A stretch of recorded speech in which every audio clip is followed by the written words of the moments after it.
गुल्ली क्यों करा? गुल्ली क्यों करा? गुल्ली क्यों मारा?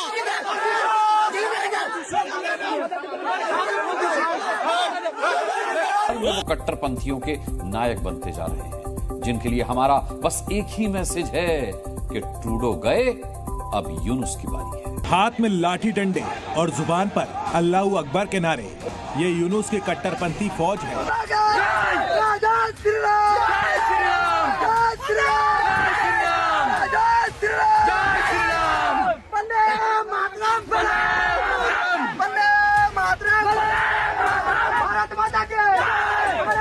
मोहम्मद यूनुस भले ही नई साजिशें रचे, कट्टरपंथी एजेंडे को हवा दें, लेकिन सच ये कि यूनुस की अपनी कुर्सी खतरे में है और हो सकता है कि यूनुस का तख्ता पलट भी हो। और यह आशंका खुद बांग्लादेशी मीडिया जो मौलाना एक समय पे ये कहता था कि हम बिहार, बंगाल, असम, ओडिशा को कब्जा करेंगे, आज वही लोग अपना ही देश छोड़ के भाग रहे हैं।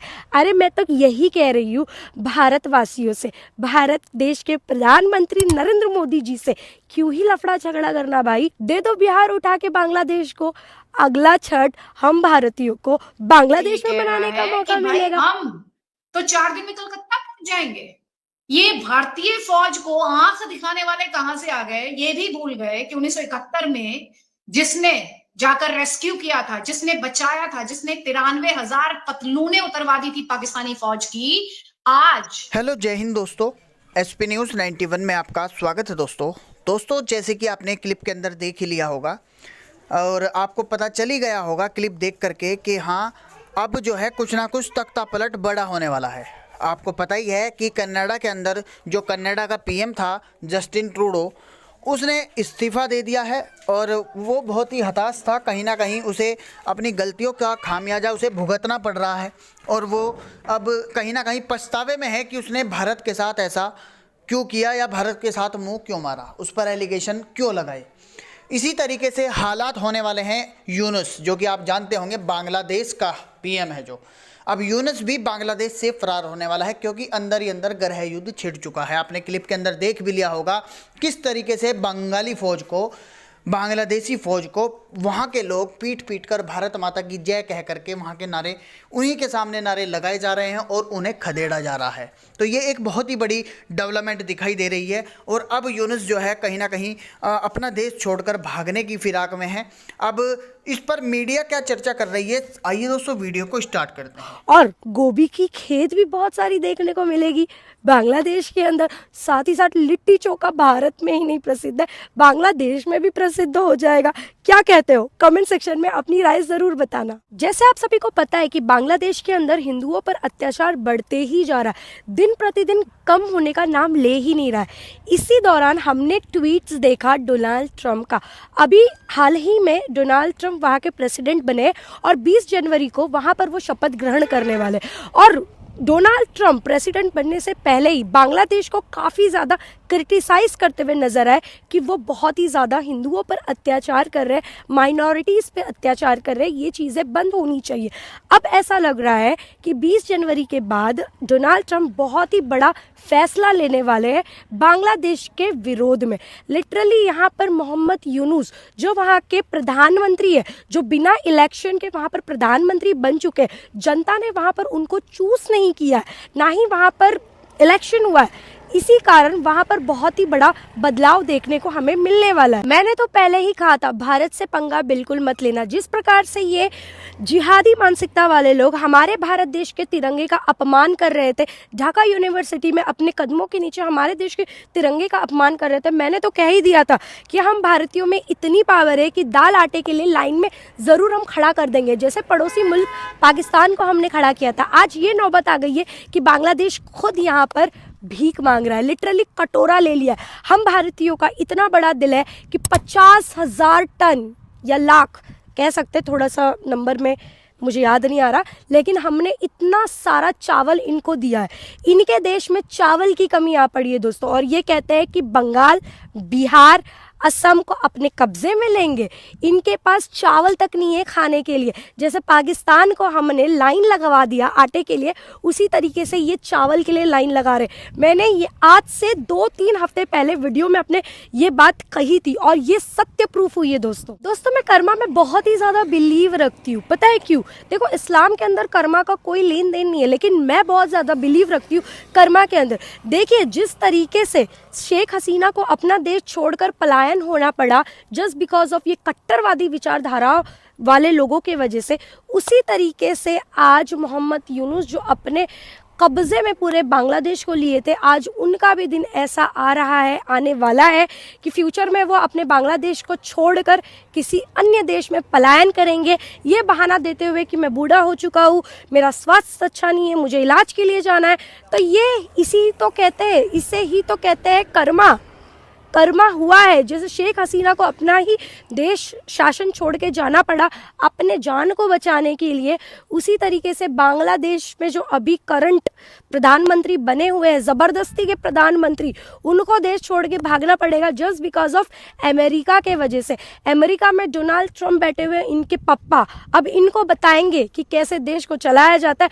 हो सकता है इनके ब्लैक लिस्ट में भी बांग्लादेश आ जाए। जैसे पाकिस्तान तो इनके ब्लैक लिस्ट में है ही, उसी तरीके से बांग्लादेश भी बहुत जल्दी आपको इनके ब्लैक लिस्ट में नजर आ सकता है। एक और महत्वपूर्ण बात कहना चाहूंगी यहाँ पर, जिस तरीके से आप किसी पर भी अत्याचार करते हैं, अत्याचार की सीमा होती है। भगवान के घर में देर है अंधेर नहीं, लेट ही सही लेकिन सबक तो मिल ही जाता है।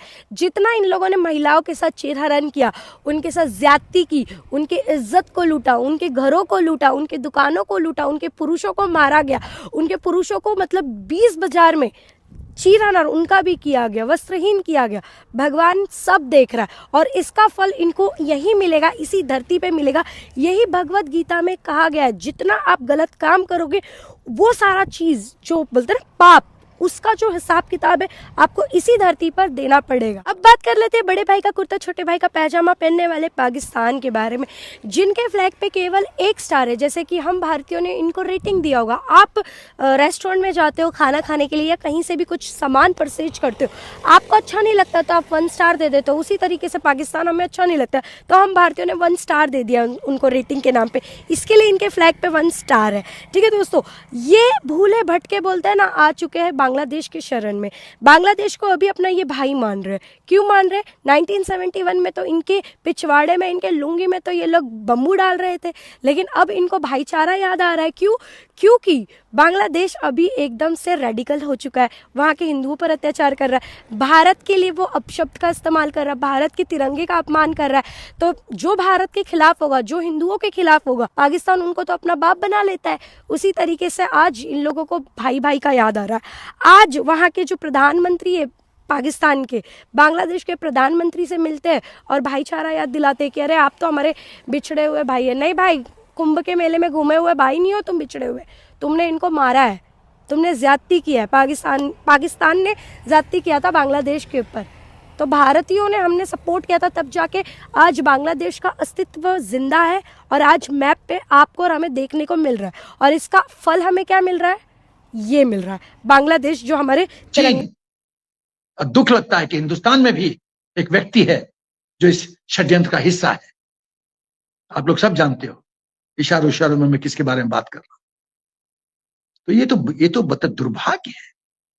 यदि कोई राष्ट्र का जनरल अपना हित नहीं सोच सकता तो उसको तो भगवान ही बचाए। और भगवान क्या बचाएगा?